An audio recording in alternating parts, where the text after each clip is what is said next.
Bienvenue sur Change and Chill, le podcast où l'on parle de changement simplement. Je suis Olivier My et avec mes invités, nous explorons comment le changement peut être une force positive dans nos vies. Des histoires inspirantes avec une touche de légèreté. Dans ce nouvel épisode, j'ai le plaisir d'accueillir Philippe Simeka. Salut Philippe. Salut Olivier. Comment ça va ? Très bien, très bien. Tu vois, je t'ai pas menti, on est un peu dans un petit bunker. Ça va, t'es pas... Non, un peu impressionné par le setup, mais c'est chouette. Super, merci en tout cas pour ton temps, en ce vendredi matin. Ou peut-être que tu aurais préféré dormir d'ailleurs. Non, je suis un lève-tôt moi, donc ça me va très bien. Ça va, t'es un lève-tôt. Super.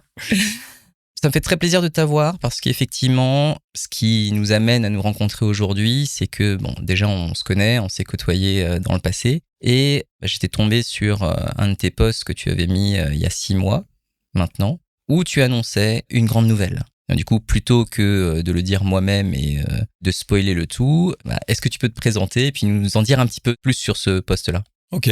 Déjà, je suis ravi d'être là. Merci pour l'invitation. Donc, moi, j'ai 44 ans et aujourd'hui, je suis pilote de ligne. Donc ça, c'est mon travail. Et c'est un travail qui a suivi 20 années dans le secteur bancaire. Donc, rien à voir avec l'aviation. Et en effet, mon poste était lié à l'annonce de la réalisation de cette transition quand j'ai trouvé du travail dans une compagnie aérienne. C'est super parce que, tu vois, ce podcast et le monde dans lequel moi j'interviens, c'est le monde du changement. Et donc là, pour un changement, c'est un changement. C'est vrai. Donc là, on y est exactement. Et d'ailleurs, avant de rentrer dans un petit peu ton parcours, qu'est-ce qui fait que tu en es arrivé là ? Le changement, toi, ça t'inspire quelque chose ? Ouais, alors ça m'inspire beaucoup de choses parce que ça fait partie de mon métier avant et puis ça fait aussi grandement partie de ce que j'ai fait moi pour moi ces dernières années. Derrière le mot changement, pour moi, il y a une notion de mouvement et une notion de continuité de ce mouvement. On avance vers quelque chose.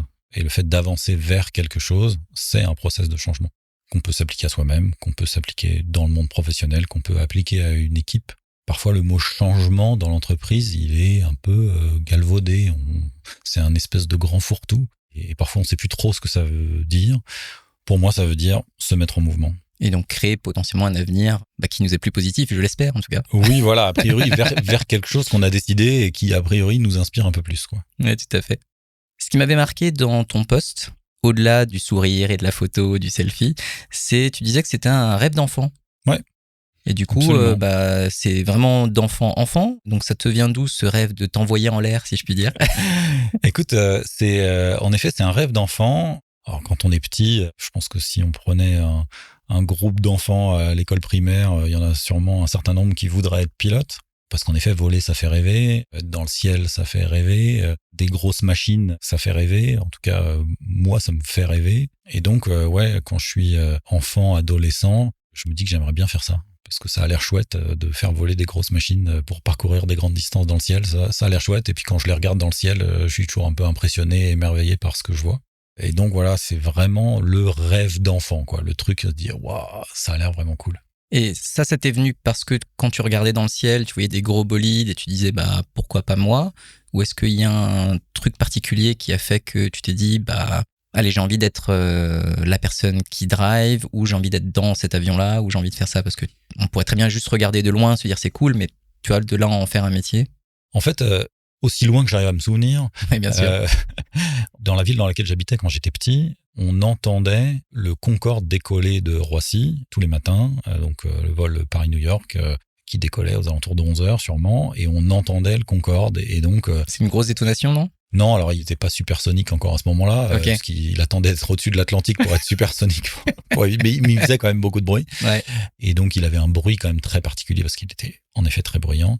Et quand tu lèves la tête et que tu vois cette espèce de grande aile volante encore pas hyper haut dans le ciel, c'était magique, quoi. Le Concorde, c'est quand même l'avion mythique. Il n'y a probablement pas un aviateur qui dirait le contraire. Et donc oui, il y a ce côté pourquoi pas moi, en disant ça a l'air vraiment chouette. Ça a l'air un peu fou, cette espèce d'avion tout fin, tout plat, avec son nez qui se baisse. Enfin, voilà. Donc, c'était le Concorde, son bruit, sa forme. Aussi loin que j'arrive à me souvenir, c'est ça vraiment le moment où je me suis dit, ça c'est cool. Et puis un peu plus tard, on essaye de rendre le truc concret et de faire un pas vers ça. Mais en tout cas, ça commence là. Ok, super. Et dans ton entourage du moment, il y a des gens qui sont dans le domaine ou pas? Ah, pas du tout. Non, non. Ok, rien à voir alors. Non, dans ma famille, il y a vraiment aucun lien avec l'aviation ou même l'aéronautique au sens large, quoi. Donc c'est toi, l'étincelle et un Concorde. Voilà. C'est Si on par ça que ça résume, commence. voilà, exactement, ça, c'est exactement. Et du coup, de ce que je comprends, donc c'est un rêve d'enfant, mais le chemin que tu as pris va pas directement dans cette direction-là alors. Non, exactement. Alors pour une raison assez simple, hein, c'est que au moment où les choix d'orientation se font donc au lycée, je commence à me dire ok, quelles sont les étapes à franchir, l'aviation civile, l'aviation militaire, comment on y va, quelles sont les filières, etc. Et je me heurte très rapidement à un problème qui est celui de la vue. Donc je porte des lunettes et je vois des ophtalmos qui me disent non mais là vous serez jamais pilote.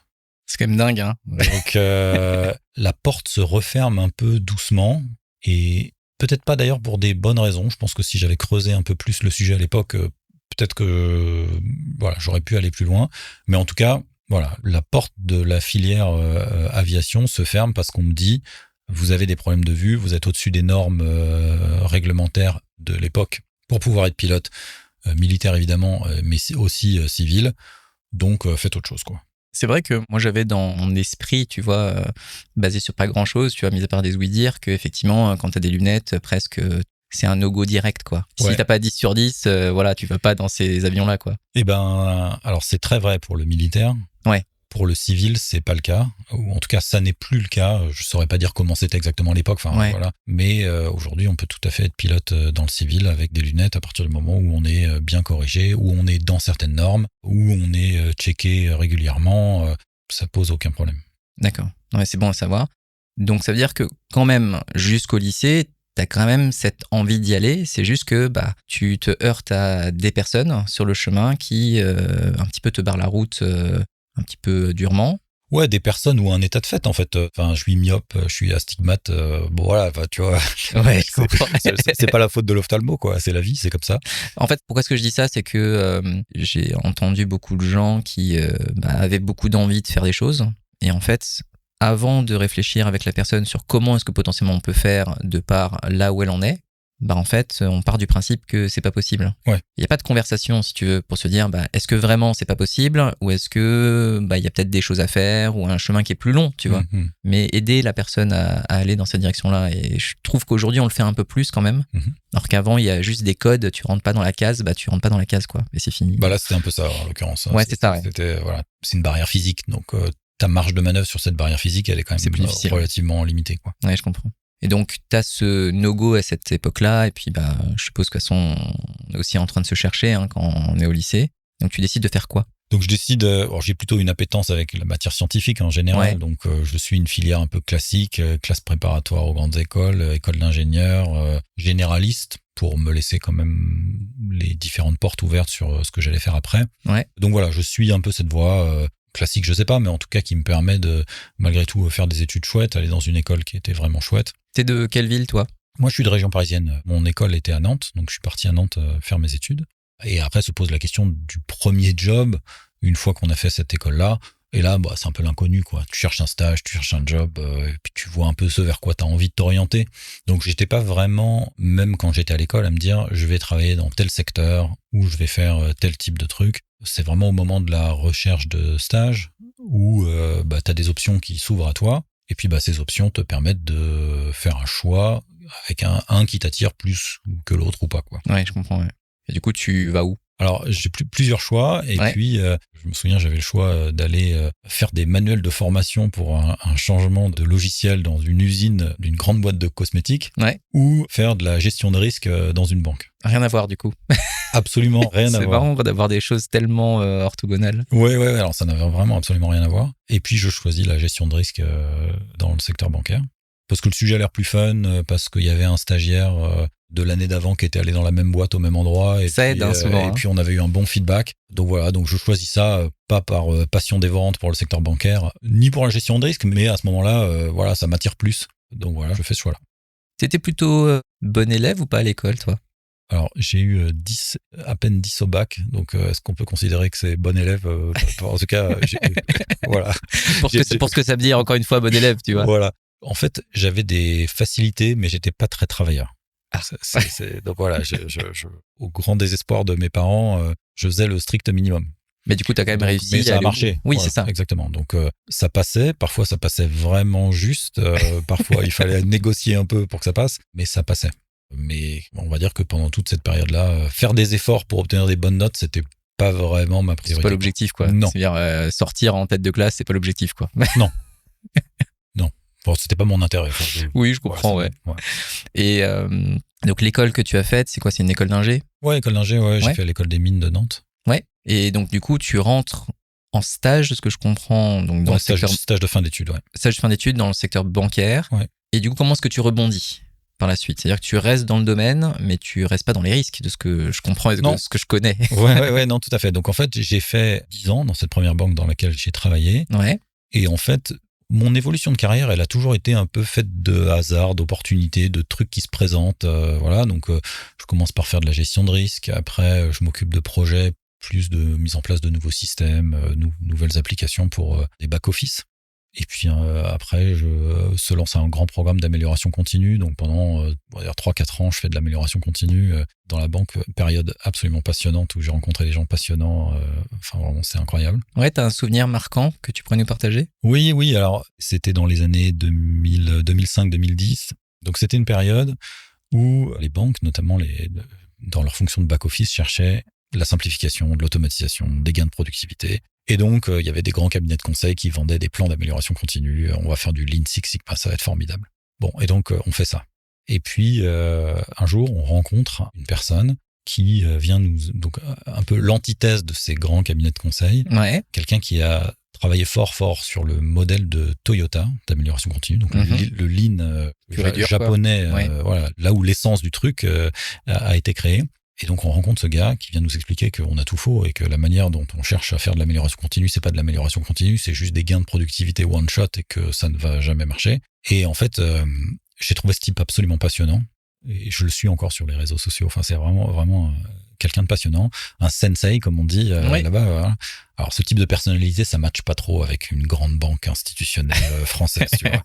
Mais ceci dit, à titre personnel, c'est quelqu'un qui m'a beaucoup appris, qui avait cette idée de, pour faire de l'amélioration continue, avant de s'intéresser au process, on va s'intéresser aux gens.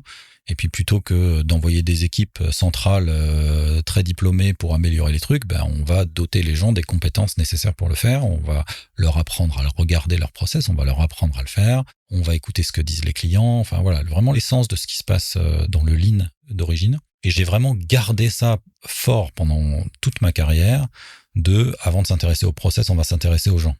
Toutes les expériences professionnelles que j'ai eues après, quand je suis devenu manager, quand j'ai changé d'entreprise, je me suis toujours intéressé à ce que faisaient les gens et comment ils faisaient, en essayant de comprendre, plutôt qu'en m'intéressant au process et on va dire à l'aspect technique du process, quoi. C'est marrant, hein, comme quoi c'est tellement rassurant de parler de process, d'organisation, de structure, alors qu'en fait le vrai travail, il est fait par les gens sur le terrain.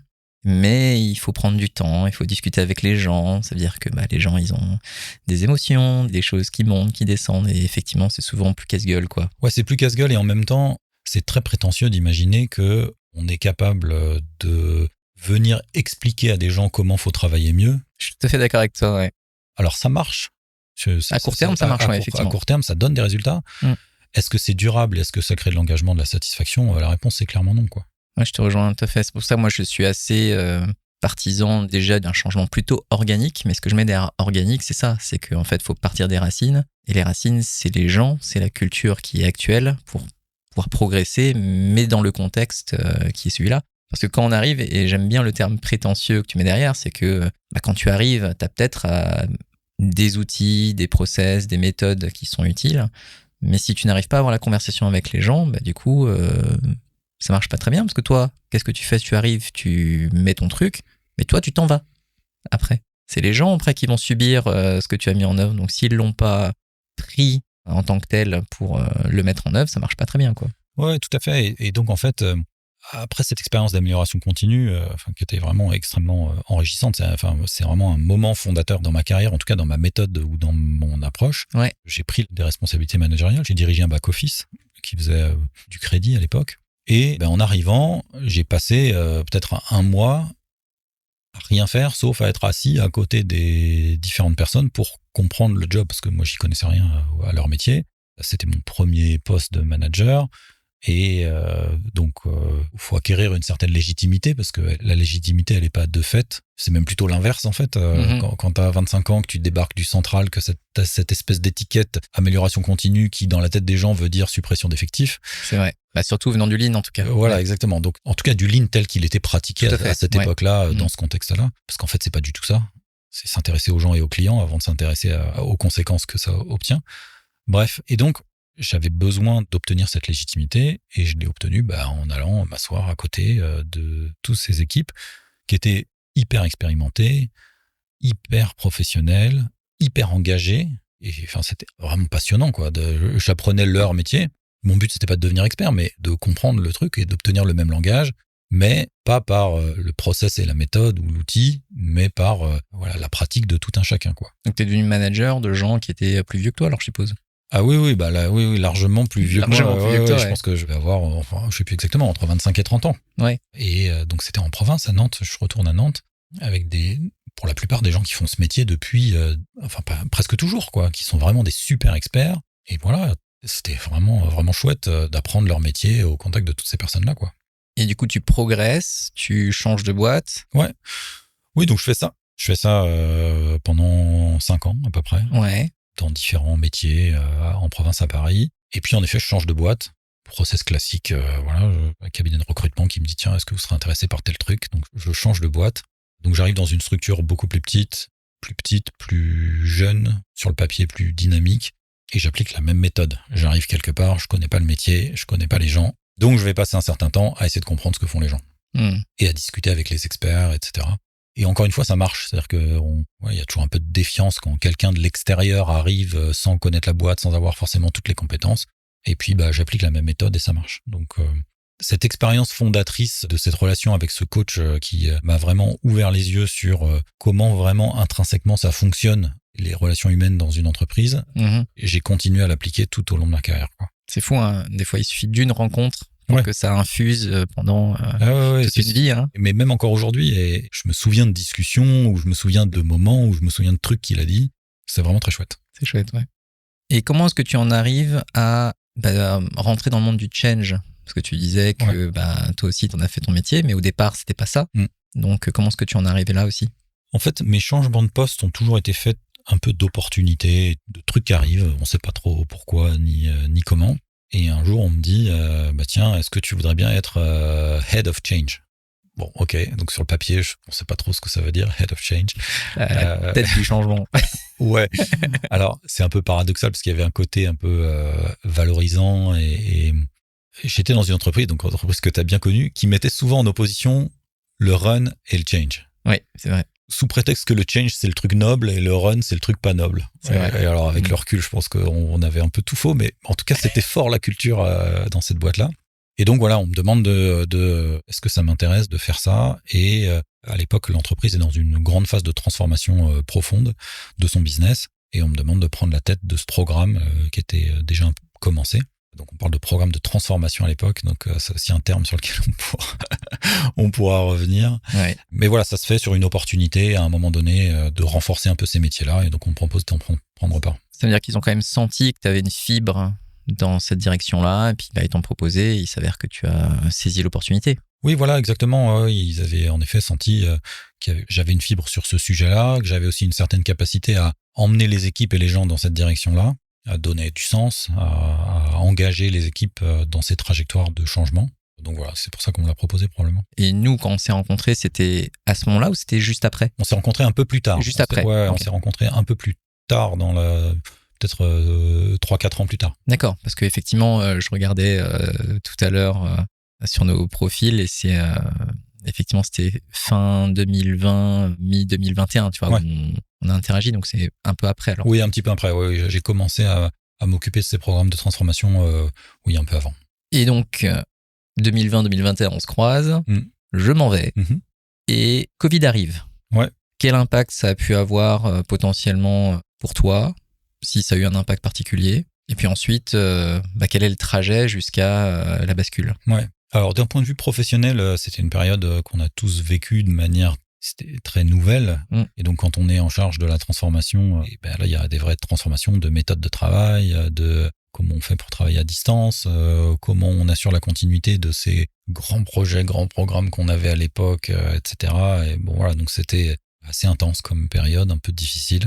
À titre personnel, c'est à ce moment-là que je mets un pied dans l'aviation, en réalité, en me disant, mais finalement, ok, je pouvais pas devenir pilote professionnel à l'époque, mais est-ce que je deviendrais pas pilote pour mon propre loisir? Donc, c'est à ce moment-là que je commence à m'y réintéresser. C'est marrant, et c'est quoi qui a redéclenché cette curiosité-là? Parce que ça veut dire que ça s'est, entre guillemets, arrêté pendant tout ce temps? Alors ça s'était pas arrêté. Je continuais à regarder les avions, à avoir le nez en l'air. Voilà, ça s'est jamais arrêté parce que quand on a cette espèce de passion, ça s'arrête vraiment jamais. Je saurais pas dire exactement pourquoi, mais je me souviens à la fin du premier confinement, donc juin 2020, je vais faire le tour j'habite pas très loin d'un aérodrome. Et donc, je me dis, je vais aller faire le tour des aéroclubs pour voir un peu les avions, etc. Voilà. Et puis, c'était un samedi après-midi. Et je reviens, je m'étais inscrit dans un aéroclub pour une formation de pilote privé, quoi. Donc, voilà. Je me suis dit, en fait, je vais le faire, quoi. Et voilà, c'était rigolo parce que finalement, c'est comme si j'allais m'inscrire dans un club de sport, quoi. Ouais. Et je décide de faire cette formation. En tout cas, d'essayer de me dire est-ce que c'est possible. Et pour être pilote de loisir, à l'époque, on se pose plus la question de est-ce que ma myopie ou quoi pose un problème. Justement, c'est la question que j'avais. C'est-à-dire que là, du coup, c'est pas des critères minimaux. Alors en fait, il y a des critères, mais ils sont quand même vachement légers, quoi. D'accord. Donc à partir du moment où tu es corrigé correctement avec des lunettes, ça pose absolument aucun problème, quoi. Ok, d'accord. C'est vraiment, voilà, ça pose pas de problème. Donc du coup, tu t'inscris donc dans ton club de sport à toi. Voilà, exactement. Et du coup, tu recommences à toucher du doigt ce truc que tu avais laissé dans le passé. Ouais, exactement. Donc tous les dimanches matins, je vais voler avec un instructeur et puis voilà, c'est assez loin. Ça m'a pris 15 mois à peu près pour passer cette licence, donc entre 2020 et fin 2021. Et voilà, et donc là, je touche vraiment au plaisir de voler, quoi. Alors, c'est des petits avions, c'est des vieilles machines, enfin, c'est vraiment, vraiment chouette, quoi. Et du coup, c'est quoi que tu te rappelles être le premier waouh? Le premier waouh, c'est le moment où tu fais ton premier vol en solo.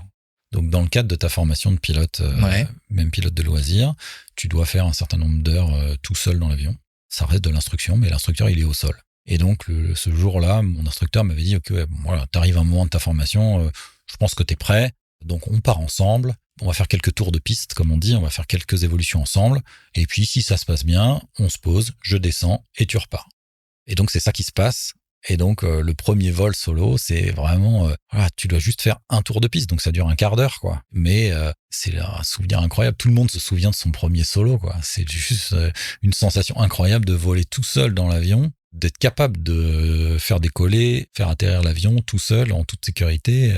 Et enfin, voilà, c'est fou, quoi. Et ça, alors, ça passe extrêmement vite, quoi. T'es au sol, tu t'es pas aperçu que voilà, tu te dis merde, c'est déjà fini. Mais voilà, le premier solo, c'est vraiment le moment le plus incroyable d'une carrière de pilote, quoi.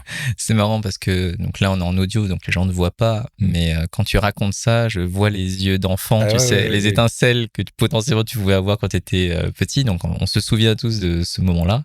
Et donc comment est-ce que ça évolue? Parce que ça veut dire que tous les dimanches c'est quand même assez lourd, hein, quand même. Ouais, alors il y en a qui vont courir tous les dimanches, puis il y en a d'autres qui vont faire de l'avion, quoi. C'est ça. Chacun leur sport. Donc voilà, donc en fait ça s'est intégré dans mon quotidien et c'est devenu un loisir, quoi. Comme certains en effet vont faire du vélo, vont faire de la course à pied ou vont jouer au tennis. Moi j'allais faire de l'avion, ça me prenait 2 heures tous les dimanches matins et puis voilà, ça s'est intégré dans ma routine, dans ma vie quotidienne, quoi. Voilà, en parallèle de mon travail, de ma vie de famille et tout ça, quoi. Justement, là, tu rentres dans un domaine loisir. Ouais. Et qu'est-ce qui fait la bascule de dire, en fait, ce loisir, ça pourrait devenir mon boulot? Alors, déjà, quand tu pousses la porte d'un aéroclub, c'est vraiment un environnement de passionnés. Donc, c'est un environnement où tout le monde a la flamme. Personne ne devient pilote par hasard, en fait. Hein. C'est un truc de passion. Et puis, je rencontre des instructeurs qui sont pilotes ou des instructeurs qui sont pilotes en devenir. Et puis tu les observes, tu vois, tu regardes, tu vois des gens qui ont des parcours complètement différents, des gens qui sont jeunes, qui ont fait le parcours académique pour devenir pilote et qui ont fait ça depuis toujours, des gens qui sont en deuxième partie de carrière, qui ont eu une première partie dans des domaines hyper variés et puis qui sont en train de travailler fort pour essayer de devenir pilote. Et puis tu vois des pilotes retraités qui ont fait carrière. Et donc tu regardes ça et tu dis, ah ouais, mais en fait, c'est pas parce que j'ai pas fait l'ENAC quand j'étais en prépa que je peux pas devenir pilote. Donc à ce moment-là, c'est pas un projet, c'est pas encore un projet, mais c'est une observation des gens qui m'entourent en me disant bah oui, en fait, il y a plein de voies possibles pour y arriver et j'en avais pas forcément conscience. Il y a une lueur qui se rallume, quoi. C'est pas forcément quelque chose qui est particulièrement fort, mais Ouais, il y a un truc qui se dit ouais tiens, dis donc, c'est marrant ça. Bon. Puis après, tu te dis, quand tu sors, t'as toutes ces barrières en disant non mais c'est pas pour moi, c'est trop cher, ça prend trop de temps, c'est pas compatible avec ma vie de famille, et puis mon boulot, et puis machin. Donc tous ces facteurs qui font que bah en fait non, c'est voilà, loisir c'est cool. Et puis après, donc il y a un contexte qui va se créer professionnellement où je vais avoir besoin de changement, clairement. En fait, ce qui se passe dans cette banque, on mène tous ces programmes de transformation, des grands projets à l'étranger, des trucs vraiment passionnants qui prennent du temps, qui voilà, dans lesquels je mets beaucoup d'énergie. Ça se passe bien pour moi, je suis reconnu pour ce que je fais, j'ai un gros poste à responsabilité, enfin ça se passe vraiment bien pour moi. J'ai trouvé des sponsors qui m'ont bien accompagné et ça se passe, voilà, j'ai la chance d'être bien accompagné. Et puis, à un moment donné, il y a un changement de gouvernance, donc un nouveau CEO qui vient. Et clairement, ça fit pas très très bien, lui et moi. Et il change l'organisation. Je faisais partie du comité de direction. Du jour au lendemain, j'en ne fais plus partie. Mon équipe, qui était aussi très valorisée par, on va dire, l'environnement précédent, se retrouve aussi affectée par ça. Et donc, c'est vraiment un moment charnière où il y a un désalignement, quoi, à ce moment-là. Ouais, un désalignement où t'es la personne en vue sponsorisée, où ça se passe bien, et puis du jour au lendemain, tu deviens un peu persona non grata. Ouais. Pendant des années, t'as des super évaluations professionnelles, voilà, on te met des excellents partout. Et puis ta première évaluation post-changement, on te met des améliorations partout. Enfin, tu étais vraiment des trucs. Sur le coup, je comprends pas. En fait, je me rends même pas compte de ce qui est en train de se passer. Ouais. Je subis un peu ça. Je le vis un peu comme une injustice. Je comprends pas pourquoi, en fait, du jour au lendemain, il y a eu cette bascule, parce que j'ai continué à faire mon travail de la même manière. J'ai obtenu les mêmes résultats, sauf que, c'est comme tu dis, on va dire de manière soft, on n'est pas aligné. C'est ça. Voilà. Pour le dire de manière politiquement correcte, on n'est pas tout à fait. Et là, je vis au quotidien en étant ultra frustré. Ouais. Je vis ça comme une injustice. Je suis hyper frustré. Et donc, ça marche pas, quoi. Je peux pas rester dans cette espèce de truc pas chouette où tu te dis, mais j'ai donné tout mon temps, toute mon énergie, toute ma vie, y compris au détriment de ma vie perso, pendant toutes ces années pour la boîte, sans compter que j'étais dans cette boîte. Ouais. On va dire 8-10 ans. Quand même, quoi. C'est pas rien. Ouais, hein. ouais, non, c'est pas, non, c'est pas rien. Et donc, voilà, tu t'aperçois, en fait, que quels que soient tes efforts, ça, c'est vraiment un enseignement fort, quels que soient les efforts que tu fournis, quelles que soient les réussites que tu as, du jour au lendemain, ça peut s'arrêter. Ouais. Rien n'est acquis finalement. Rien n'est acquis. Et tu peux avoir une super tendance de carrière. À un moment donné, pour une raison qui peut être indépendante de toi, ça s'arrête. Et puis tu rentres dans cette spirale de pensée négative, frustration, voilà, déception, en disant merde, mais qu'est-ce que j'ai fait de mal, qu'est-ce que j'ai raté comme marche pour me retrouver là, quoi. Vraiment injustice. Après, tu prends un peu de recul et puis tu te rends compte que tu aurais dû faire des trucs différemment. Mais ce premier sentiment, c'est celui de la frustration et de l'injustice. Et du passé, quoi. Ouais, voilà, exactement. Voilà. Donc, pour me sortir un petit peu de cette pensée négative, je décide de me faire accompagner. Donc, je m'offre un coaching. En fait, je m'offre les services Et ça, c'est externe. Ça, c'est complètement externe. Ok, c'est pas la boîte qui te fournit. Non, je pense que c'était pas trop l'ambiance à ce moment-là. Non, c'était une démarche personnelle, en fait. Ouais. L'objectif, c'était sortir de cette frustration. C'était ça la lettre de mission. L'objectif qu'on s'était fixé avec la coach, c'était comment sortir de cette frustration qui a un impact sur du coup ce que je fais au quotidien, sur ma vie perso, quand t'es grognon tous les matins, c'est pas chouette, quoi. Ouais, mais c'est déjà courageux de dire je vais me faire accompagner et je fais une démarche proactive pour changer. Ouais, alors je rentre dans ce process sans forcément savoir où ça va m'amener. Mais en tout cas, tu voulais changer la situation telle qu'elle était exactement. À l'époque, oui. Ouais. Et ou en tout cas ma perception de la situation, ou changer mon mindset par rapport à la situation. Donc voilà, on discute, on avance, on traverse ce process.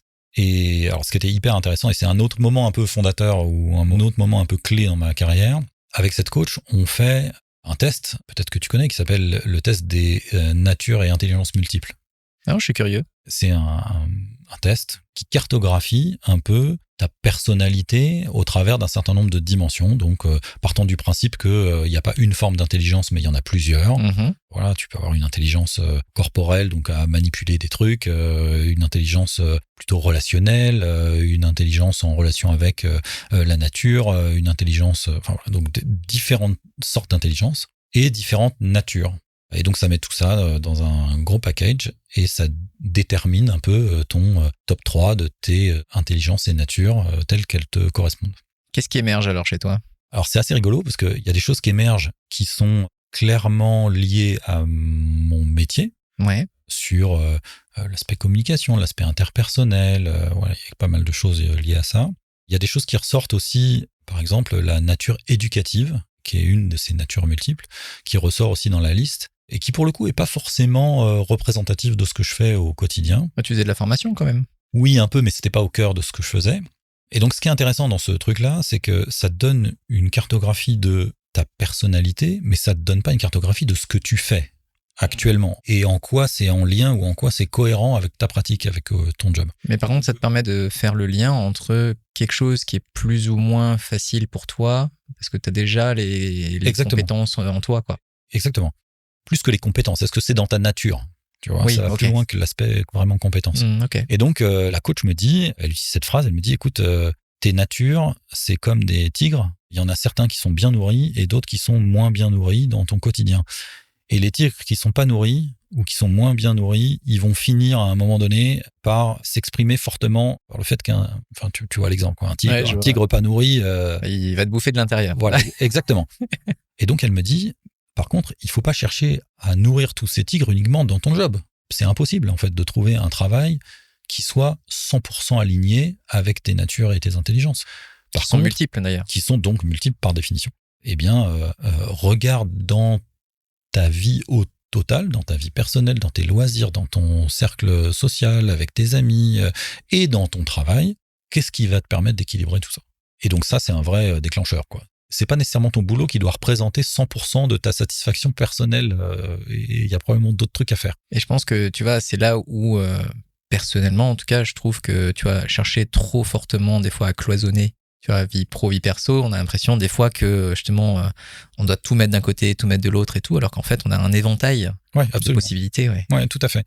Exactement. Donc si je reprends cet exemple de nature éducative, qui était donc moyennement présente dans mon travail, un peu plus tard, et c'est encore le cas aujourd'hui, je fais de l'instruction pour des jeunes pilotes. Donc faire de l'instruction pour les jeunes pilotes, c'est une activité, je prends énormément de plaisir à faire cette activité, et donc je nourris probablement ce tigre-là, quoi, au travers de ça.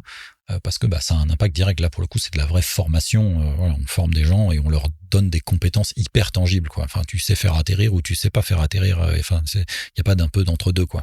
Donc, donc c'est ultra tangible. Donc ça, c'est le cas où je me souviens plus exactement du terme, mais il y a une intelligence qui est autour de la motricité, tu vois. Donc moi, j'avais un métier plutôt intellectuel. J'utilisais pas trop mes mains au quotidien. Ouais. Là, aujourd'hui, dans mon métier de pilote, évidemment, la sensibilité tactile avec l'avion, elle est quand même cruciale. En tout cas, on l'espère. Oui. Alors, on dit souvent d'ailleurs, quand on pilote, il faut sentir l'avion. Donc aujourd'hui, je pilote un Boeing 737, donc c'est un gros machin. Et en effet, quand on le pilote, on sent l'avion. On sent ses vibrations, ses mouvements, on sent comment il bouge, on sent dans son corps, en fait. Donc il y a un côté corporel dans le pilotage. Justement, une mini parenthèse. Un avion, quand tu le conduis, par rapport à une voiture, c'est quoi la différence ? Déjà, il y a 3 dimensions au lieu de 2. Ça, c'est la grosse différence. Ça, c'est une grosse différence. Sinon, on va dire que ça fonctionne un peu pareil. C'est-à-dire que tu transfères des informations visuelles que tu captes sur des instruments ou à l'extérieur. Les autres voitures, le compteur de vitesse, ce qu'il y a dans ton rétro. Dans l'avion, c'est pareil. Tu regardes dehors, tu vois la piste, tu regardes tes instruments devant et puis tu ajustes ta trajectoire par rapport à ce que tu vois. Donc en fait, c'est une traduction de stimuli visuels dans des réactions mécaniques avec tes mains et tes pieds, quoi. Ouais, d'accord. Donc c'est la même logique, c'est juste que la machine est différente et puis en effet, il y a 3 dimensions, mais c'est le même genre de truc, quoi. D'accord, ok. Excuse-moi, c'est une petite parenthèse, j'étais curieux de ça. Donc tu disais qu'il y a cette intelligence éducative là que tu as pu mettre en œuvre en tant qu'instructeur, mais justement, avant de devenir instructeur, il y a un petit parcours quand même, non ? Ouais, tout à fait. Donc si je reviens donc à la fin de ce coaching, on fait cette cartographie et je me rends compte que à ce moment-là, pour arrêter d'être frustré dans ma vie professionnelle, je vais investir du temps dans d'autres trucs à côté. Donc je vais peut-être investir un peu plus de temps dans l'aviation. Il y a aussi un côté, j'investis plus de temps dans mes loisirs, la course à pied. Enfin, j'investis plus de temps dans des trucs qui me donnent de la satisfaction avec un retour direct. Et puis quelques mois plus tard, finalement, on nous annonce que la banque va fermer. et que de toute façon, il va falloir penser à faire autre chose. Donc ça, c'est aussi un autre moment important, puisque c'est le moment où nécessairement tu dois te poser la question de qu'est-ce que je vais faire pour les 20 prochaines années, quoi. Est-ce que je continue sur le même chemin ou est-ce que je décide vraiment de faire autre chose? Et donc cette idée-là de me dire, ok, est-ce que je peux transformer ce loisir de pilotage en un métier? Au début, tu te dis, bah non, parce que non, je peux pas, parce que non, parce que trop compliqué, parce que trop... Ça revient. Voilà, ça. Alors, réaction normale, en tout cas chez moi. Et puis après, tu finis par... j'ai fait ce que je savais faire de mieux, c'est-à-dire que j'ai fait un budget et un planning dans un tableau Excel. Et puis je me dis, ah bah en fait, peut-être ça marche. Pourquoi c'est un budget et un planning du coup qui te fait faire le pas? Parce qu'en fait, quand on nous annonce que l'entreprise va fermer, on sait qu'à la fin, on va partir. Et donc, ça me laisse un certain temps pour pouvoir trouver du travail. D'accord. À un moment, ouais. il faut retrouver du travail. Ouais. Et donc, le planning, c'est est-ce que se former en tant que pilote professionnel et trouver un travail, est-ce que c'est compatible avec ce temps que je vais avoir? D'accord, ok. Parce que tu peux pas rester sans ressources indéfiniment. Indéfiniment. Enfin, tu vois, ça peut marcher un moment, mais ça marche pas indéfiniment. D'accord, je posais la question parce que du coup, je m'étais dit que pour faire le pas, peut-être que c'était l'envie qui allait prévaloir au départ, mais de ce que j'entends, ça a été quand même très rationnel, quoi. Oui, bien sûr. Non, c'est très rationnel. Enfin, je peux pas prendre la décision sur des éléments uniquement émotionnels. Puis ça implique pas que toi. Ouais, pas exactement. Donc j'ai des enfants qui grandissent, j'ai un foyer, j'ai une maison qu'il faut payer. Enfin voilà, donc c'est au bout d'un moment la réalité. T'es obligé de confronter cette envie à la réalité. Donc est-ce que c'est possible techniquement, financièrement, en termes de timing? Et voilà, donc j'avais besoin de mettre de la rationalité autour de ce projet. Ouais, je comprends. Et donc une fois qu'on met la rationalité autour du projet, on se rend compte que ça peut marcher avec un certain nombre d'hypothèses. Voilà, il faudra trouver du travail à un moment donné, c'est quand même la grosse hypothèse. Mais voilà, donc on en discute en famille, j'en parle autour de moi, voilà, et puis je prends la décision. Nous prenons la décision parce que c'est un projet de reconversion professionnelle. C'est pas un truc que tu prends tout seul dans ton coin. Tu vois, t'as besoin d'avoir le support de ton entourage. Donc la décision est prise et je me lance dans le truc en parallèle de la fermeture de la banque. Alors juste avant que on rentre dans cette nouvelle aventure, cette conversation, tu t'en souviens? Quand tu annonces de dire que voilà, t'as envie de faire ça, tu te rappelles un peu de ce moment? En fait, je saurais pas me rappeler exactement du moment parce que ça a été vraiment un process. Ouais, c'est plusieurs moments au final. Ouais, plusieurs moments. Et clairement, ça commence même longtemps avant en disant tiens, aujourd'hui à l'aéroclub, j'ai rencontré tel gars. Non, mais c'est quand même dingue. Lui, il est instructeur. Il a travaillé dans tel secteur avant qui avait rien à voir. Et puis en fait, il est en train de devenir pilote. C'est quand même fou, non? T'as vu, il y a des gens qui le font. Donc c'est pas un moment clé, c'est un écosystème, une histoire non, qui tu vois, se construit. c'est pas l'espèce de rituel ou de moment familial important en disant j'ai quelque chose à vous annoncer. Oui. Non, pas du tout, ça s'est pas du tout passé comme ça. Okay. Non, ça c'était plus de manière très très continue et voilà, ça s'est fait petit à petit, quoi. Ok, super. Je pose la question parce qu'effectivement, il y a certaines personnes où ils se rappellent de c'était un resto, un endroit particulier, etc. Donc effectivement, il y a un côté rituel. Ouais. Donc la décision est prise. Ça s'est fait d'une manière plutôt naturelle? Est-ce qu'il y a eu des choix vraiment importants à faire pour se dire ok, j'y vais? En fait, le choix, quand tu veux devenir pilote, il faut bien choisir l'école dans laquelle tu vas être formé. Ok. Et donc, tous ces choix d'école, parce que c'est plusieurs écoles en réalité, se sont faits aussi en regardant bien l'impact sur le reste de mon environnement et notamment la vie de famille. C'est-à-dire que j'ai choisi une école qui était à un quart d'heure de chez moi. Et j'ai pas choisi une école à 3 heures d'avion, quoi. Parce que moi, j'avais des camarades qui allaient en Pologne, en Espagne, en Italie faire leur formation et qui partaient 5 mois là. Même si la formation avait l'air chouette là-bas et peut-être un peu moins chère sur le papier, moi, j'ai fait le choix de me former à côté de chez moi parce que voilà, tous les soirs, j'étais chez moi, quoi. Ouais. Donc, c'est plus en fait mes choix, ou en tout cas la dimension. Je veux pas complètement disrupter ma vie de famille, a quand même été un driver important dans les choix que j'ai faits au cours de ma reconversion. Je voulais quand même garder cet équilibre parce que moi, ça m'amusait pas des masses de partir loin et longtemps, même si c'était pour faire de l'avion, ça m'amusait pas tellement, quoi. En même temps, t'en faisais déjà tous les dimanches. Donc Oui, bien sûr, mais c'est quand même pas pareil de partir le dimanche matin à l'aéroclub ou de partir 5 mois en Pologne, quoi. Et du coup, ce parcours, donc tu rentres dans ta formation, donc tu sélectionnes, tu disais, une école pas trop loin, donc c'est confortable pour toi et ça disrupte pas trop ta vie de famille. Qu'est-ce que tu gardes de cette formation? En fait, déjà, c'est que du plaisir, en fait. C'est beaucoup de travail et beaucoup de plaisir. Et j'ai envie de dire que le plaisir, il est à la hauteur du travail que tu fournis. Donc, c'est évidemment énormément de travail. Tu commences par passer toute la partie théorique.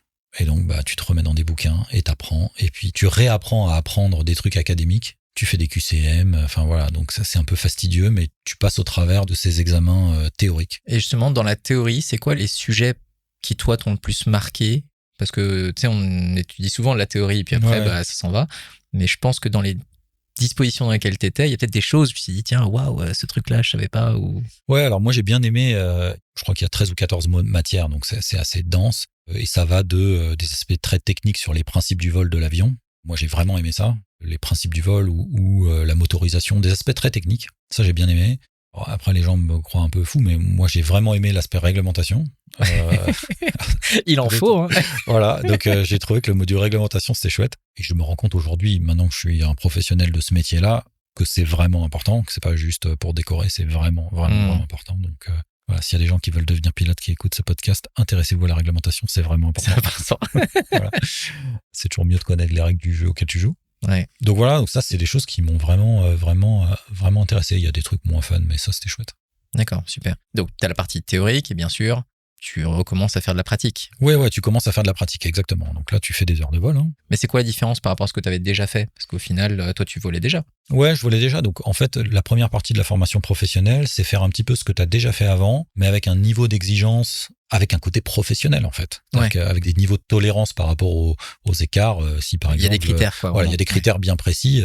Quand tu maintiens une altitude, quand tu es pilote de loisirs, c'est plus ou moins 150 pieds. Là, c'est pas plus ou moins 150 pieds, quoi. C'est peut-être plus ou moins 50. Donc c'est vraiment les critères sont beaucoup plus précis. Où quand tu fais atterrir l'avion, tu dois maintenir une certaine vitesse. Tu dois maintenir la vitesse, pas un peu au-dessus, un peu en dessous. Non, tu dois maintenir la vitesse. Donc, il y a un côté plus rigoureux. Il y a un côté aussi avec des procédures. Puisque tu es dans une école, l'école a ses procédures, donc tu appliques les procédures. Ça fait partie du travail. Donc ça, c'est un peu la différence. Puis tu apprends des nouvelles compétences. Tu apprends à voler sur un avion qui a 2 moteurs, alors qu'avant, au tout début, tu apprends à voler sur monomoteur. Donc, et ça change quoi? Alors ça change que l'avion, il est plus puissant, il va plus vite, il fait plus de bruit, il est plus chouette à piloter. Il est plus chouette à piloter, dit-il à la fin. Aussi, il a un côté rassurant parce que si tu tombes en panne, tu as toujours de l'autre moteur. Ouais, c'est ça. C'est quand même rare de faire 2 pannes moteur en même temps.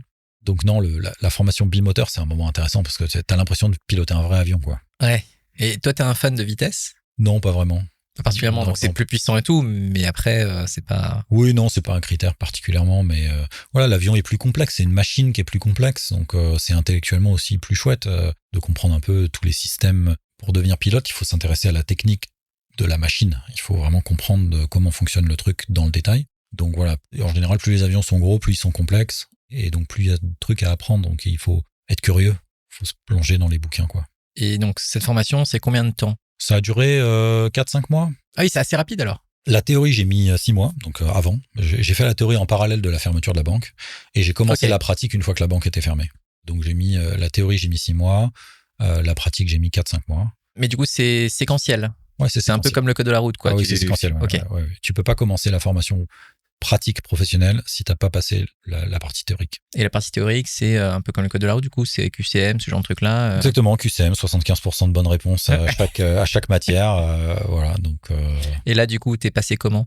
Ça s'est bien passé. Ça s'est bien passé ce coup-ci. Ouais, non, ça c'est vraiment. Ouais, je pense que j'ai dû avoir plus de 90% partout, donc non, ça s'est bien passé. En fait, c'était tellement long et fastidieux que t'as pas envie de le passer. T'as vraiment pas envie de le passer plusieurs fois. Ouais, donc voilà, tu développes une méthode de travail qui t'assure que tu bouffes du QCM. Hein. Au bout d'un moment, t'apprends les bouquins, mais apprendre les bouquins c'est bien. Puis à un moment, tu bachotes les QCM, ce qui te permet de t'assurer un score supérieur à. Moi, je visais au moins 85 pour me laisser une petite marge par rapport aux 75. Et puis, ça s'est bien passé. Donc, tu fais 6 mois avant et après, tu disais 4-5 mois, c'est ça? 4-5 mois de formation pratique, ouais. Et donc là, tu fais la formation pratique. Tu as un examen, je suppose, à la fin. Ouais, voilà, exactement. Différents examens pour passer les différentes licences et les différentes qualifications. Tu as eu des difficultés particulières ou pas sur le chemin? Des difficultés, non. Pas forcément des difficultés. Alors, en fait, c'est pas difficile en soi, c'est une masse il y a un volume de trucs à savoir qui est important. Donc en fait, il y a une charge de travail qui est vraiment vraiment importante. Donc je dirais pas que c'est une difficulté, mais il faut en avoir vraiment conscience, quoi. Il faut être à l'aise avec le fait que tu vas vraiment devoir cravacher pour absorber un volume de connaissances et réussir à les transférer dans l'avion en compétences techniques. Donc je dirais pas que c'est une difficulté, mais en tout cas, c'est un point vraiment central. Vraiment, quand on veut devenir pilote, l'élément principal avec lequel il faut être à l'aise, c'est la charge de travail. C'est pas la difficulté du truc, c'est vraiment la charge. Quelques semaines plus tard, quand je fais ma formation instructeur, la formation instructeur, c'est pas difficile techniquement, c'est ultra intense en termes de volume de travail, quoi. C'est vraiment ça qui caractérise le truc. Quand on dit volume de travail, c'est parce qu'il y a beaucoup de choses à apprendre ou c'est beaucoup de choses à répéter? Tu vois, j'arrive pas à me rendre compte, c'est beaucoup d'efforts à quel endroit? Il y a une panoplie de compétences à acquérir qui est quand même très diverse dans un nombre d'heures de vol réglementaire qui est assez limité. Donc, faut y aller. Il faut aussi se dire que chaque heure de vol supplémentaire, c'est toi qui les payes. Donc, t'as intérêt à rentrer dans le... Donc, c'est un budget aussi. C'est un budget, oui, bien sûr. C'est un budget important de devenir pilote. T'as pas envie d'y mettre plus d'heures de vol que ce qui est nécessaire. C'est vraiment comme l'auto-école. Hein. Ouais, c'est vrai. C'est pas exactement le même budget, mais c'est le même genre de truc, quoi. Donc voilà, il y a cet aspect-là de diversité des choses à acquérir. Et puis voilà, de se dire, les formations sont quand même relativement courtes, quoi, en temps. Bah, c'est ce que je me disais. Ça veut dire que t'as quand même des dates, on va dire des échéances. Ça veut dire que c'est ta force de travail, tu te débrouilles pour avoir ce qu'il faut. Ouais. En fait, moi, ce que j'ai en tête, c'est d'être sur le marché du travail le plus rapidement possible. Ah oui, c'est vrai parce que t'as j'ai cet enjeu de date butoir où je me dis, au bout d'un moment, il va falloir que je fasse rentrer de l'argent parce que c'est voilà, l'accompagnement qui fait suite à la fermeture de la banque, il aura une fin. Donc, il faudra trouver du travail. Donc, j'ai un enjeu de timing qui est quand même vachement fort. Et justement, on en discutait avant de démarrer l'épisode. Tu disais que l'école que tu as choisie, c'est un petit peu comme les prépas générales, quoi. C'est-à-dire qu'en fait, c'est une école, et puis ensuite, tu postules dans les différentes boîtes. Exactement. C'est ça? Ouais, donc tu obtiens tes licences, licence de pilote professionnel, qualification de vol sur bimoteur, etc. Et là, à ce stade, t'es employable, entre guillemets. Donc tu peux postuler. Donc tu postules, et là, c'est la grande inconnue. Tu postules et t'attends. Et donc c'est la période un peu difficile de je postule et j'attends. Ouais. Et en fait, pour trouver un job dans une compagnie aérienne, il faut postuler, il faut qu'un recruteur trouve ton profil suffisamment intéressant pour t'envoyer dans un process de sélection. Donc, c'est un process de sélection à multi-étapes. Alors, juste avant que tu enchaînes, ça veut dire quoi un profil intéressant? Parce que du coup, quand tu sors d'une école, tu sors d'une école, quoi. Ouais. Alors ça, tu sais pas. Ça veut dire que tu peux envoyer ton dossier dans 2 compagnies, obtenir une lettre de refus, obtenir rien du tout, ou obtenir un OK, on est d'accord pour vous donner votre chance pour rentrer en sélection. Ouais. Ton profil, c'est le même. Ouais, OK. Donc, tu sais pas trop les critères. Alors, c'est assez rigolo parce que c'est un monde où la solidarité entre tous ceux qui cherchent un travail est assez forte. Donc, tu as des forums, des groupes WhatsApp, des Discord, des trucs dans tous les sens. Et donc... en disant, et donc tout le monde dit, alors moi je connais un gars qui, voilà, bon. Moi j'avais aussi des doutes sur ma capacité à rentrer dans une compagnie aérienne. À cette époque-là, j'ai 43 ans, donc j'ai pas le profil type d'un pilote sorti d'école. Le profil type d'un pilote sorti d'école, il a entre 25 et 30 ans. Ah oui, d'accord. Et il y a des compagnies aériennes qui font comprendre clairement que l'âge est un sujet. Ouais. Oui, alors... évidemment, c'est pas un critère officiel puisque c'est on n'a pas le droit. Voilà, en tout cas, dans l'Union européenne, on n'a pas le droit. Il y a des pays qui l'annoncent clairement. Hein, il faut avoir moins de 36 ans, moins de machin. Mais dans l'Union européenne, c'est officiellement interdit d'en faire un critère. Toutefois, on se rend compte avec l'expérience que parfois, ça peut être un critère. Et puis, il y a des compagnies plutôt chouettes qui s'en foutent de ton âge, qui regardent plutôt les compétences que tu as. Et puis voilà. Et donc, tu postules comment? Est-ce que tu postules au maximum de trucs? Comment est-ce que tu fais ta sélection? Ouais, alors au tout début, mon but c'est de rentrer dans une grande compagnie française. Donc je rentre dans le programme des cadets de cette grande compagnie française. Donc ça veut dire qu'ils te sélectionnent pour pouvoir rentrer? Oui, voilà, exactement. Donc je rentre dans le process de sélection pour pouvoir devenir cadet dans cette compagnie. Ok. Je l'ai tenté 2 fois, j'ai raté 2 fois. Pas aux mêmes étapes, parce que tu as des étapes de test psychotechniques. Et puis à la fin, tu as des entretiens. Donc la première année, j'ai raté au test psychotechnique. La deuxième année... Donc tu as réussi le psychotechnique? J'ai réussi les 2 étapes de test psychotechnique. Et il y en a 2? Ouais, il y en a 2, ouais. C'est au cas où tu as eu de la chance pour le premier. T'en as une, c'est en ligne chez toi et ça dure 2 heures. Et t'en as une deuxième, c'est une journée complète de test à l'ENAC à Toulouse. Et c'est une journée complète de test. Donc là où pendant 6 heures, tu bouffes du test. Voilà. Et le but, c'est d'être meilleur que les autres, quoi. Donc, 6 heures. Ouais. Donc la deuxième fois, j'ai réussi. Et donc, j'ai eu le droit d'aller à l'entretien. Aux entretiens, parce que c'est entretien collectif, dynamique de groupe, entretien individuel, test psychologique. Enfin voilà, c'est 2 jours d'assessment à la fin. C'est énorme. Et donc j'ai pas réussi. Voilà. Donc, et tu sais pourquoi? Officiellement, on va dire? En fait, c'est ultra compétitif. Hein. On était à 3500 au début pour 80 places. Donc forcément, il y a un process de sélection. Aux entretiens, on est probablement aux alentours de 200-250 pour 80 places. J'ai pas été le plus convaincant. C'est ça la réalité. C'est que pendant l'entretien, j'ai pas réussi à être convaincant par rapport au fait que c'était pertinent pour eux de me recruter dans ce process de pilote cadet. Donc, tu peux préciser ce que c'est, pilote cadet, du coup? Ouais, pilote cadet, ça veut dire pilote sans expérience. Ok, le terme cadet, c'est un peu novice, Voilà, junior. voilà, exactement. Ok. Ouais, exactement. Donc, c'est la compagnie qui va te former, en fait, qui va finir de te former intégralement. Donc, c'est ça un cadet. Donc, j'avais pas le profil d'un cadet type, parce que les cadets, en général, ils sont plutôt en début de carrière, tu vois. Donc, j'ai pas réussi à convaincre le jury de la pertinence de ma candidature à ce moment-là, avec qui j'étais à ce moment-là et l'expérience professionnelle ou d'aviation que j'avais à ce moment-là. Bon, voilà. Donc, j'aurais été content de rentrer dans cette entreprise, mais j'y suis pas rentré. Et au final, j'ai trouvé un job aujourd'hui. Pas très longtemps plus tard, hein. J'ai pas mis très longtemps à trouver un travail finalement. Et je suis hyper heureux dans la compagnie dans laquelle je suis. Donc du coup, tu postules à plein d'endroits. Donc, à cet endroit, tu commences à passer les sélections. Le résultat, donc tu nous le racontes. Tu as un peu sauté une étape parce que du coup, tu nous dis, voilà, j'ai réussi à avoir un boulot. Mais du coup, ça veut dire que tu as quand même une sélection dans cette autre boîte. Ouais, tout à fait. C'était quoi le processus? C'est le même ou c'est un autre parcours? Alors, il est un peu différent. Je suis dans une compagnie aérienne qui, comme première étape de sélection, nous met dans un simulateur. Ce qui n'était pas du tout le cas de l'autre côté. Pas du tout. Et ce qui est assez rare. Souvent, le simu Marrant, va ça. arriver en fin de course. D'abord, on fait des tests psychotechniques, ensuite on fait des entretiens, ensuite on voit les psys, etc. Et puis à la fin, on vous met dans un simu. Ouais. Parce qu'en fait, les compagnies aériennes partent souvent du principe que, en sortie de formation, on a tous les mêmes qualifs, tous les mêmes licences. Donc, il n'y a pas de raison qu'on pilote, que ce soit un critère discriminant. Ouais, d'accord. Et ça a une certaine logique. Moi, je comprends ça. Et puis, c'est aussi assez cher de faire passer des séances de simulateur parce qu'il faut mobiliser le simulateur. Donc, pour la compagnie, c'est une étape quand même relativement onéreuse. Ah ouais, d'accord. Parce que le simulateur, c'est que c'est pas, entre guillemets, c'est pas juste de la VR. Non. T'es dans une vraie grosse machine sur Vérin qui coûte plusieurs millions d'euros. Ah, ok, d'accord. C'est pas. Qui coûte probablement 1000 euros de l'heure. Enfin, voilà. Donc, souvent, ça arrive à la fin. Et là, en fait, dans ma compagnie actuelle, ils mettent ça au début. Vraiment, première étape, ils vous mettent dans un simu, souvent sur un avion que vous connaissez pas, juste pour voir justement votre capacité à sentir et à piloter l'avion. Donc, c'est intense, c'est difficile. Le taux de réussite est assez faible de cette première étape. En tout cas, le filtre est assez fin, mais j'ai réussi cette étape. Et ensuite, ça a été suivi par des trucs plus classiques, tests psychotechniques, simulation d'entretien, simulation dynamique de groupe, individuelle, etc. Et puis, à la fin, entretien RH, entretien encore technique avec le management sur des questions d'aviation. Donc voilà, 3 étapes avant d'être embauché. Qu'est-ce qui est, selon toi en tout cas, le critère psychologique qui est testé véritablement? Parce que j'ai l'impression qu'il y a vraiment beaucoup de tests à cet endroit-là. Ouais. Est-ce qu'il y a un truc particulier qu'ils cherchent à avoir ou vérifier avant de permettre, je suppose, à quelqu'un de piloter? Ouais, donc en fait, ce qu'on appelle nous dans l'aviation les compétences non techniques, il y en a un certain nombre, mais celle qui me paraît être la plus importante ou qui est la plus importante, c'est la capacité à travailler à 2 dans un cockpit.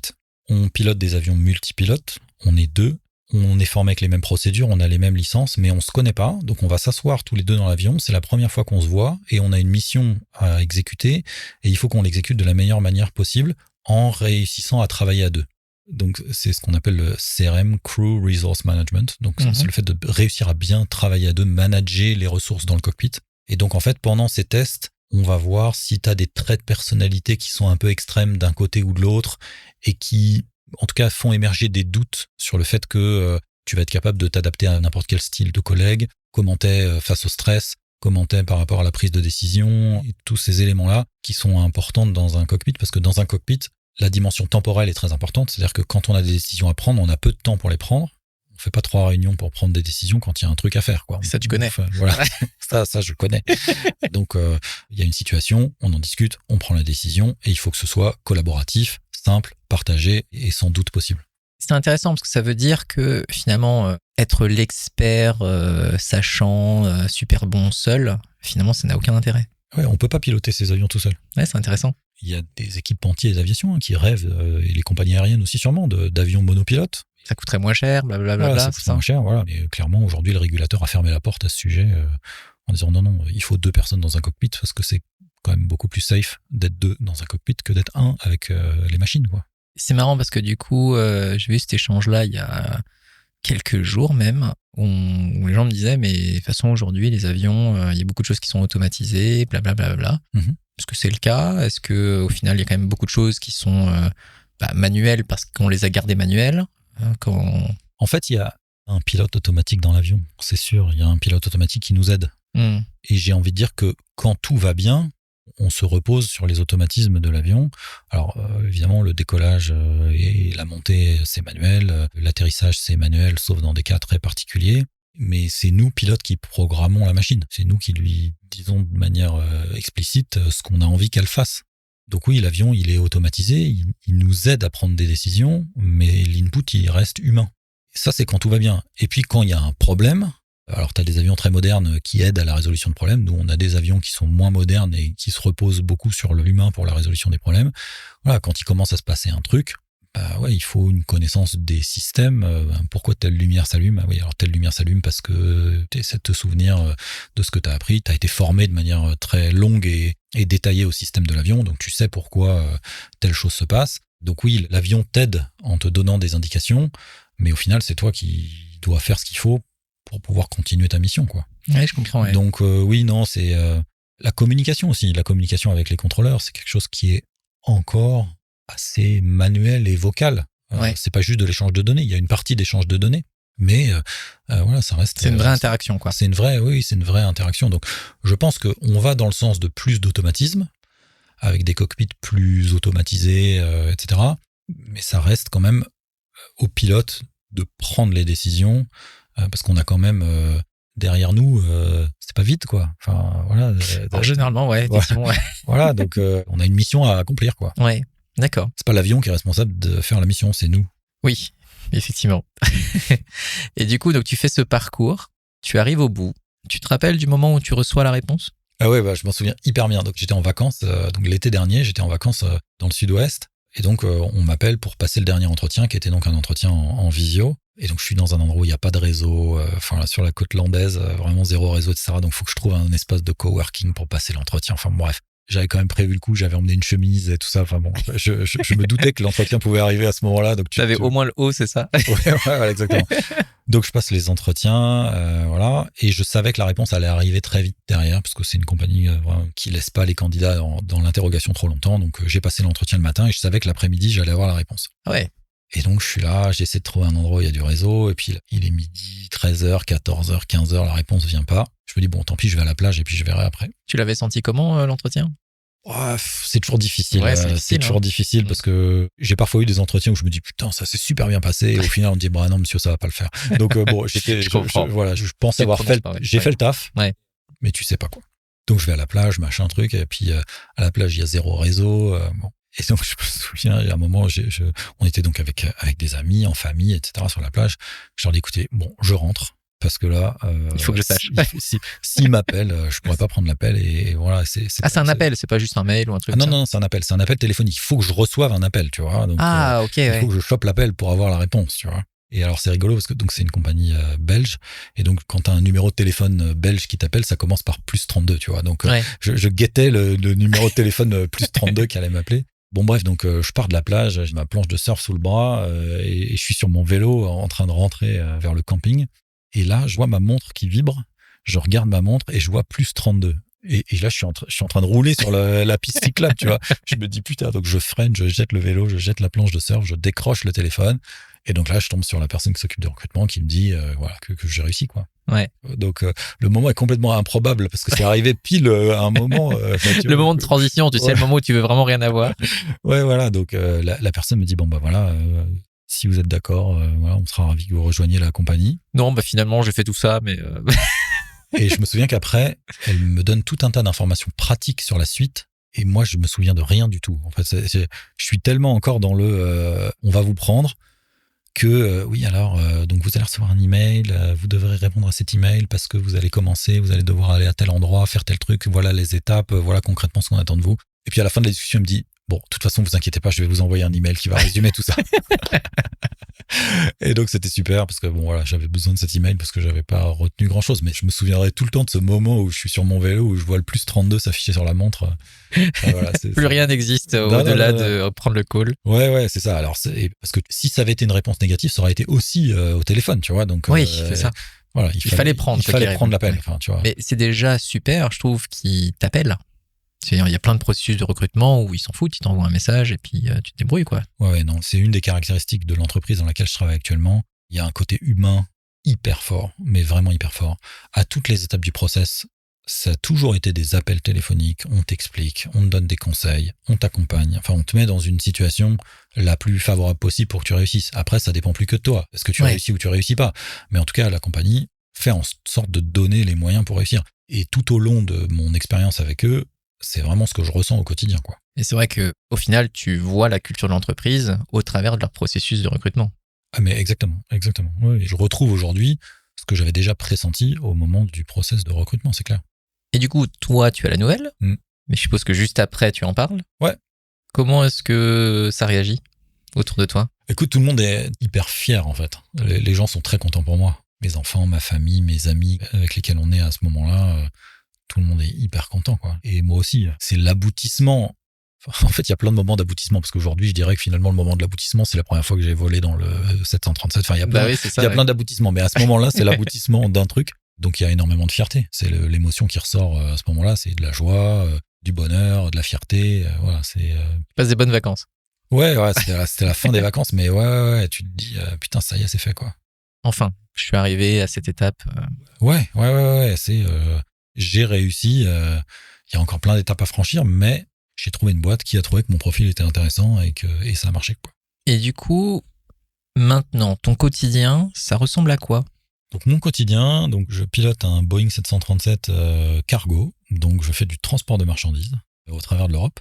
Vous savez que vous êtes que deux à piloter, et puis après à l'intérieur, il y a des containers. Quelque chose. Voilà, il y a des trucs derrière. Voilà. Donc on est deux dans l'avion, et donc mon quotidien, c'est de voler la nuit, puisque les avions cargo, on ne vole que, ou en tout cas principalement la nuit, en Europe, un peu élargie, on va dire, que ce soit pays scandinaves jusqu'à la Turquie et le Maghreb. Donc c'est Europe un peu élargie. Et donc voilà, on transporte nos containers dans un sens et dans l'autre dans ce réseau avec ce 737. Et qu'est-ce qui a été peut-être le truc un peu waouh de ton arrivée dans cette boîte, peut-être de tes premiers vols? Est-ce qu'il y a un souvenir particulier où tu te dis, tiens, ça c'est un truc marquant? Ouais, alors c'est un peu comme le premier solo. En fait, quand tu rentres dans une compagnie aérienne, évidemment, tu connais pas l'avion. Enfin, tu n'as pas été formé sur l'avion avec lequel tu vas opérer. Donc moi, je connaissais rien au 737. Donc tu passes 2-3 mois à être formé sur la machine, d'abord théoriquement, puis en simulateur. J'ai passé 3 mois à faire ça. Et afin de valider définitivement ta qualification sur l'avion, tu fais un premier vol avec un instructeur et tu fais des tours de piste. Donc exactement comme tu refais tout ça. Tu fais des tours de piste, mais tu fais des tours de piste en Boeing 737. et donc, c'est complètement dingue de se dire que tu fais des tours de piste en 737. Je me souviens, on a décollé de Liège et on est allé faire des tours de piste à Châteauroux. Et tu fais 6 ou 7 tours de piste comme ça, exactement comme je faisais avec mon petit avion. Tu décolles, tu montes, tu tournes à droite, tu retournes à droite, et puis tu poses l'avion, et puis tu recommences, et tu fais ça 6 fois. En termes de différence de taille, c'est quoi? C'est 2-3 fois la taille? Alors, en termes de poids, c'est 60 fois. Un petit avion, ça fait 1 tonne, et un 737, ça fait entre 50 et 60 tonnes. Oui, ok, donc c'est vraiment plus gros, quoi. Voilà, c'est exactement. Ok. Voilà, donc c'est beaucoup. Ouais, je me rendais pas compte. Ok. Beaucoup plus gros, et c'est une taille différente, quoi. Ok, donc c'est vraiment ce premier tour de piste là où tu te dis, voilà, il y a une étape qui est passée, quoi. La première fois que tu le décolles, tu fais ton tour de piste, et puis t'es en finale, tu vois la piste, t'es en train de piloter ton avion, et puis juste arrivé sur la piste, on fait ce qu'on appelle l'arrondi. Donc l'arrondi, c'est tirer sur le manche pour poser doucement les roues arrière, et puis avant de poser la roulette de nez avant. Forcément, la première fois, c'est un peu dur, tu vois, et puis tu t'améliores, et puis c'est juste dingue de se dire que, putain, t'as posé l'avion, quoi. C'est juste incroyable. C'est un moment complètement fou, quoi. Déjà, faire des tours de piste en 737, c'est un truc hyper incroyable, mais réussir à le poser sans rien casser, j'ai dit merde, j'ai quand même posé l'avion, j'ai pas cassé, c'est cool. Ouais, c'est super. Ouais. Et on en parlait tout à l'heure, mais du coup, je trouve ça intéressant. Toi, aujourd'hui, donc tu es pilote, mais le titre que tu as, c'est First Officer, c'est ça? Ouais, exactement. First Officer, c'est ma job description, c'est mon titre, mon grade. Voilà. Et tu peux nous dire juste à quoi ça correspond? Donc en fait, dans un cockpit, il y a 2 personnes. Il y a un commandant de bord et un First Officer, officier pilote de ligne, comme on peut appeler ça dans des compagnies plus francophones. On a tous les deux le même rôle, on a les mêmes licences, on a les mêmes compétences, c'est juste que le commandant de bord il est beaucoup plus expérimenté. Et le commandant de bord, il a le pouvoir de décision, in fine, par rapport à un certain nombre de situations. Il a la délégation de la part de la compagnie pour prendre des décisions si besoin, pour même refuser de partir en vol s'il considère que l'avion est pas comme il souhaite, si les conditions sont pas bonnes. Le commandant de bord, il a une autorité vraiment importante dans l'entreprise. Ce sont des rôles vraiment... et c'est pour ça que on entend souvent, les pilotes sont pas d'accord pour faire X ou Y, mais c'est vrai que dans une compagnie aérienne, la corporation des pilotes est assez puissante. Donc le commandant de bord a la délégation du patron de l'entreprise ou du chef pilote pour prendre les décisions à sa place. Donc c'est une mission importante, notamment en termes de sécurité. Moi, en tant que first officer, j'ai pas cette expérience et j'ai pas cette autorité, mais j'ai les mêmes compétences. Donc ça veut dire que on va faire le même travail. Si on fait un aller-retour entre Paris et Vienne, à l'aller, c'est plutôt moi qui vais piloter et puis le commandant qui va s'occuper de la radio, la navigation, l'environnement. Et puis au retour, c'est l'inverse. C'est lui qui pilote, qui est le pilot flying, comme on dit. Et puis moi, je vais être le pilot monitoring. Donc je vais, comme son nom l'indique, monitorer et faire la radio. Donc en fait, on échange nos rôles à chaque vol. Donc on est tous les deux à piloter l'avion. Ça n'existait pas. Il y a longtemps, tu avais le commandant et le copilote. Et le copilote pilotait moins, tu vois. Là, aujourd'hui, on fait la même chose. Mini parenthèse, parce que ça me vient à l'esprit, parce que quand on en discutait, tu disais qu'il y avait un peu de jargon, il y a une culture finalement dans un métier. C'est quoi les blagues de pilote ? Les blagues de pilote ? Ouais, il n'y a pas des trucs un peu des choses qui vous font rigoler, mais du coup, il n'y a que vous qui pouvez comprendre ?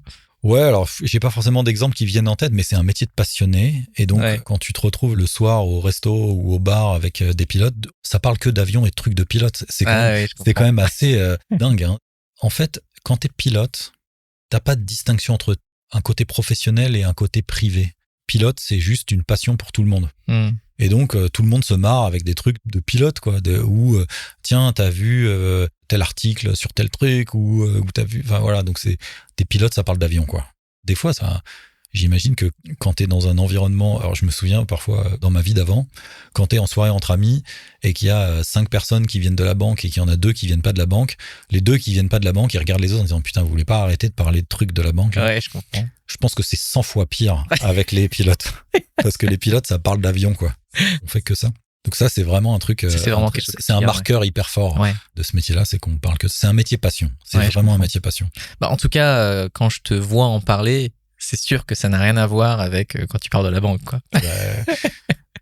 Pour être honnête, j'ai jamais rencontré quelqu'un qui m'a dit « La banque, c'est ma passion. » C'est intellectuellement hyper intéressant, y a plein de challenges, il y a un certain accomplissement à faire ce qu'on fait. Est-ce que c'est pour autant... Est-ce que ça génère cette émotion qui est la passion ? J'en ai rarement rencontré, quoi. Alors parce que là, je vois les étincelles dans tes yeux à chaque fois que tu parles de ça. Mais tu vois, moi, je dis souvent, j'ai pas l'impression de travailler, en fait. C'est pas un travail, ce que je fais. Parce que derrière la notion de travail, t'as un peu la notion d'effort, la notion de contrainte. Moi, il y a 0 effort, 0 contrainte, en fait. Il y a des règles, mais qui font partie du jeu, quoi. Mais c'est comme quand tu joues à un jeu, quoi. Bien sûr, mais c'est juste, je suis payé pour piloter l'avion. C'est quand même fou, quoi. Enfin, c'est génial. Ouais, c'est le meilleur marqueur, le meilleur indicateur possible du fait que j'ai pris la bonne décision. C'est que j'ai jamais l'impression de travailler. C'est super, en tout cas. Est-ce que, juste avant qu'on termine, on va dire, cette première partie, cette grande première partie de l'épisode, tu aurais en fait on va dire un dernier message, quand tu regardes en arrière, à tout ce que tu as fait, quelque chose que tu gardes et que tu transmettrais. Même si ça a l'air impossible sur le papier, il faut quand même faire les premiers pas. Changer, ça fait peur. Se transformer, c'est pire. Alors les gens qui ont inventé le mot transformation pour parler de changement, c'est juste pour faire peur, je pense, parce que c'est pire. Donc, changer, ça fait peur. La distance peut faire peur. L'objectif lointain peut faire peur, mais on est tous capables de faire un premier pas dans cette direction. Faire un pas, ça fait pas peur. La première étape pour courir un marathon, c'est de faire le premier pas. Même si le marathon, ça fait peur. Là, c'est pareil. Super. Merci beaucoup, en tout cas. Donc, on va passer à la dernière étape de l'épisode. Mais du coup, comme tu me l'avais dit, tu as écouté des épisodes, mais pas jusqu'au bout. Non, donc, tu ne sais pas ce qui va arriver. Mais comme tu as pu le voir, j'ai préparé un petit paquet de cartes. Et donc, comme je te l'ai dit, donc sur ces cartes, il y a des questions. Et ce que je te propose, c'est que tu vas prendre ce paquet-là. Donc, en tout cas, tiens, je t'ouvre les cartes. Tu vas en sélectionner une. Tchac. Voilà. Je te propose de la lire. Et puis, d'y répondre. Alors, quel était ton héros ou héroïne préférée lorsque tu avais 7 ans et pourquoi ? Bon, c'est assez facile. Moi, je suis de la génération Club Dorothée. Ok. Voilà, je suis né en 81, donc génération Club Dorothée. Et donc, mon enfance, c'est les Chevaliers du Zodiaque, c'est Dragon Ball et tout ça. Et donc, moi, je suis fan inconditionnel de Dragon Ball. Donc, mon héros préféré, c'est Son Goku. Parce que, alors évidemment, quand on est petit, parce qu'il est fort, parce qu'il se transforme, parce que voilà, il bat tous les méchants et voilà, et il saute dans le ciel. En plus, il vole, hein, c'est ça. Voilà, en plus, c'est vrai. En plus, au début, il a besoin du support d'un nuage, mais après, ça va mieux. Donc voilà, quand j'étais petit, c'était lui, quoi, parce que c'était vraiment, il était hyper fort et il était hyper impressionnant. Ouais, super. C'était un peu trop facile, alors je vais t'en donner une autre. Ok. Vas-y, écoute. Tiens, vas-y. Hop. Alors, raconte-moi comment un épisode de ta vie t'a changé pour être la personne que tu es aujourd'hui.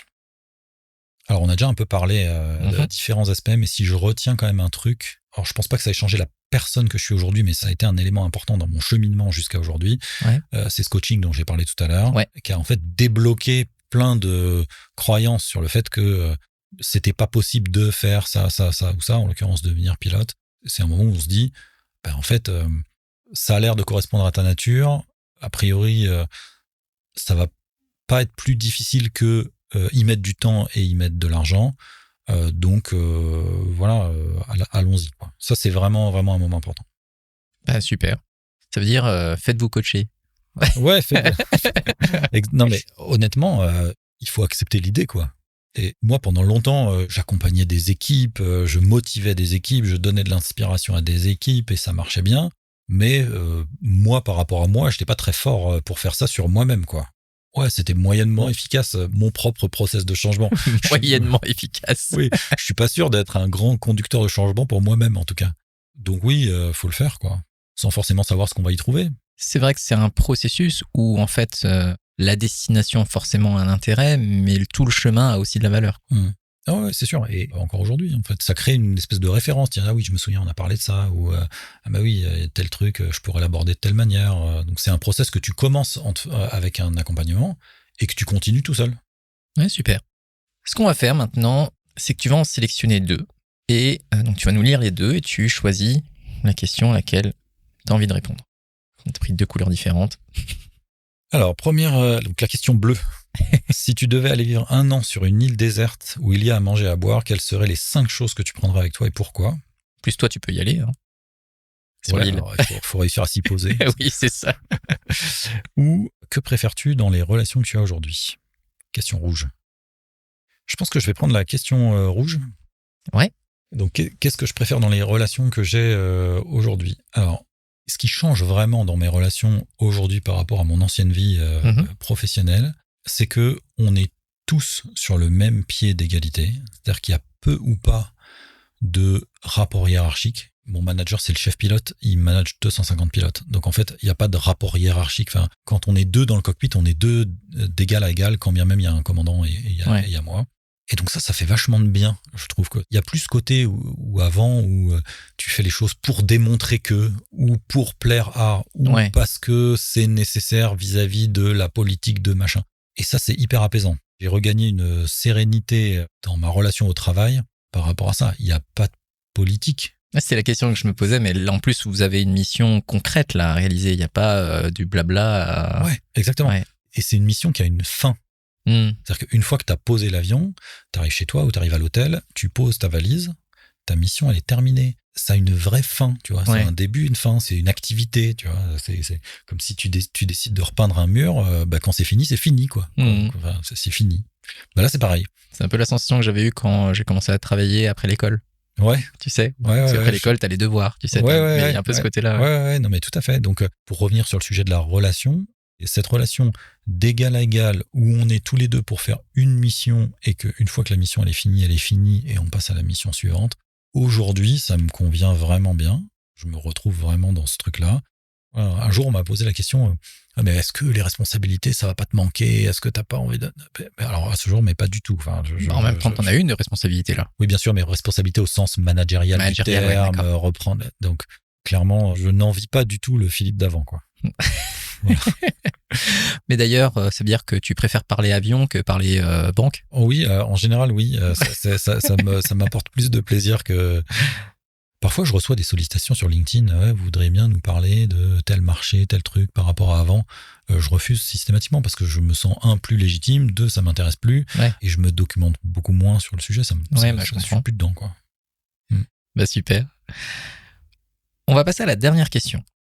Ce que je vais te proposer de faire, tu es un expérimenté maintenant de la sélection de cartes, c'est que tu vas en sélectionner 3 dans ce paquet-là. Tu vas pas les regarder, tu vas me les rendre. Et c'est moi qui vais choisir la question. Ok. D'accord, ça donne une sorte. Donc, sauf si t'es magicien, tu les as pas triés.